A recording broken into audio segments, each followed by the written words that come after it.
நம்ம லாஸ்ட் வீடியோல என்ன பார்த்தோம் அப்படின்னா கிராம உதவியாளருக்கு எப்படி ஆன்லைன்ல அப்ளை பண்றது அப்படிங்கிறத பார்த்தோம். இப்போ நம்ம என்ன பார்க்க போறோம் அப்படின்னா கிராம உதவியாளர் தேர்வு வந்து எப்படி கண்டக்ட் பண்றாங்க, எந்தெந்த குவாலிஃபிகேஷனுக்கு எவ்வளவு மார்க் கொடுக்குறாங்க அப்படிங்கிற எல்லா இன்ஃபர்மேஷன் இதில் பார்க்க போகிறோம். இதில் வந்து யாருக்கு வந்து அதிகமான சான்ஸ் இருக்குது, ஜாப் கிடைக்கிறதுக்கு யாருக்கு அதிகமான சான்ஸ் இருக்குது அப்படிங்கிறத பார்க்க போகிறோம். கண்டிப்பாக இந்த அதிகமான சான்ஸ் உள்ளவங்க வந்து இந்த வாய்ப்பை வந்து மிஸ் பண்ணிடாதீங்க. ஈஸியாக ஜாப் கிடைக்கிறதுக்குமான நிறைய பாசிபிலிட்டிஸ் பார்த்தீங்கன்னா இதில் இருக்குது. ஒன்று பார்த்தீங்கன்னா கல்வி தகுதியை வச்சு மார்க் கொடுக்குறாங்க, அதுக்கப்புறம் வாகன ஓட்டும் திறனை வச்சு மார்க் கொடுக்குறாங்க, படிக்கும் மற்றும் எழுத்து திறனை வச்சு மார்க் கொடுக்குறாங்க, அதுக்கப்புறம் பிறப்பிடம் இருக்குது பார்த்தீங்கன்னா அதை வச்சு கூட மார்க் கொடுக்குறாங்க.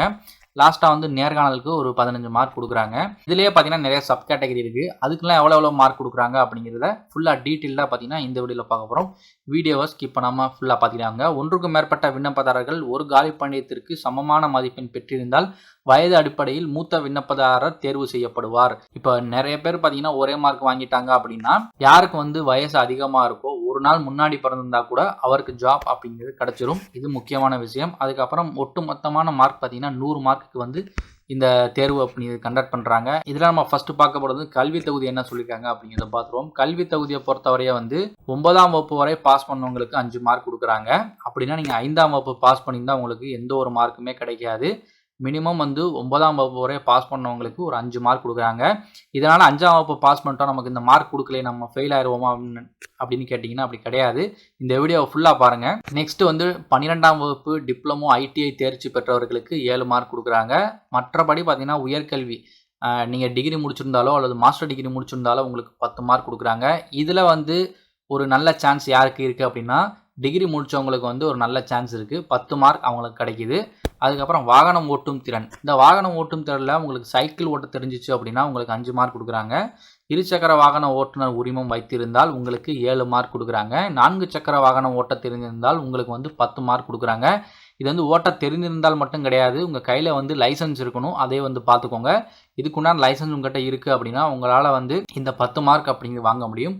இதில் யாருக்கு அதிகமான சான்ஸ் இருக்குது அப்படின்னா வந்து 4 சக்கர வாகனம் ஓட்ட தெரிந்தவர்களுக்கு, அதுவும் லைசன்ஸ் இருக்கிறவங்களுக்கு இந்த 10 மார்க் அப்படிங்கிறது சுலையாக கிடச்சிரும். நெக்ஸ்ட் பார்த்தீங்கன்னா படிக்கும் திறன் மற்றும் எழுதும் திறன்.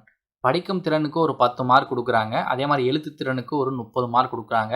இந்த ரெண்டுமே நீங்கள் கரெக்டாக பண்ணிட்டீங்க அப்படின்னா உங்களுக்கு 40 மார்க் வரைய கிடைக்கும்.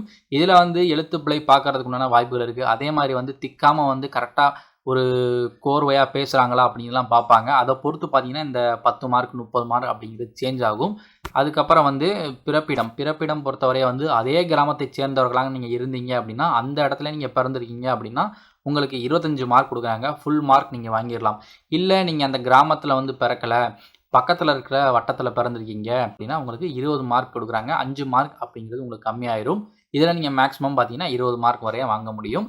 இதில் யாருக்கு வந்து மார்க்கே கிடைக்காது அப்படின்னா எனக்கு தெரிஞ்சு வந்து இந்த ரெண்டுமே இல்லாதவங்க, அதே கிராமத்தில் பிறக்காமல் அதே மாதிரி அவங்களுடைய மாவட்டத்தில் இருக்கக்கூடிய இந்த வட்டத்தில் பிறக்காதவங்களுக்கு இந்த 25 மார்க் அப்படின்னு கிடைக்காது. நெக்ஸ்ட் பார்த்தீங்கன்னா நேர்காணலில் வந்து 3 அலுவலர்கள் வந்து இருப்பாங்க. இவங்க தான் உங்களை வந்து நேர்காணல் பண்ணுவாங்க.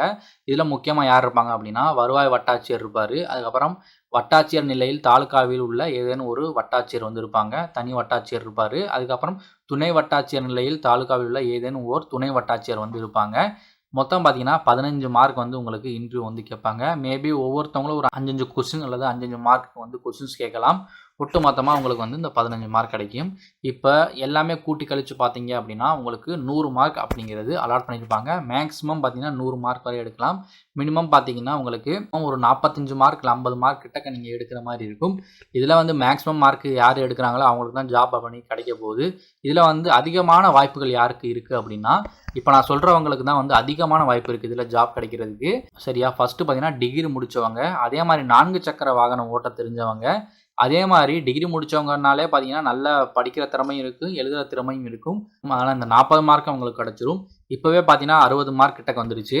அதுக்கப்புறம் பிறப்பிடம், அதே கிராமத்தில் பிறந்து டிகிரி முடித்து இப்போ நம்ம இதுக்கு முன்னாடி சொன்ன இந்த 3 திறமையும் இருக்குது அப்படின்னா ஒரு 25 மார்க் அவருக்கு கிடச்சிரும். அதுக்கப்புறம் நேர்காணல் மட்டும்தான் இருக்கும். நேர்காணல்னு பார்த்தீங்கன்னா ஒரு 15 மார்க். இந்த 15 மார்க்லையும் அவர் ஒரு 10 மார்க் வாங்கிட்டார் அப்படின்னா கிட்டத்தட்ட 95 மார்க் பார்த்தீங்கன்னா இதிலே வாங்கிட்டாரு. இதில் அதிகமான வாய்ப்பு பார்த்தீங்கன்னா இப்போ நம்ம லாஸ்ட்டாக சொன்ன அவங்களுக்கு தான் இருக்குது.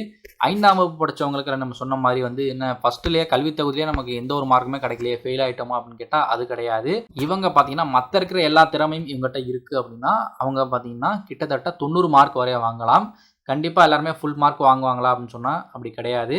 இதில் வந்து முக்கியமாக எந்த இதில் வந்து மார்க் கம்மியாகும் அப்படின்னா, படிக்கும் மற்றும் எழுத்து திறனில் வந்து 40 மார்க் மேக்ஸிமம் சொல்லியிருக்காங்க.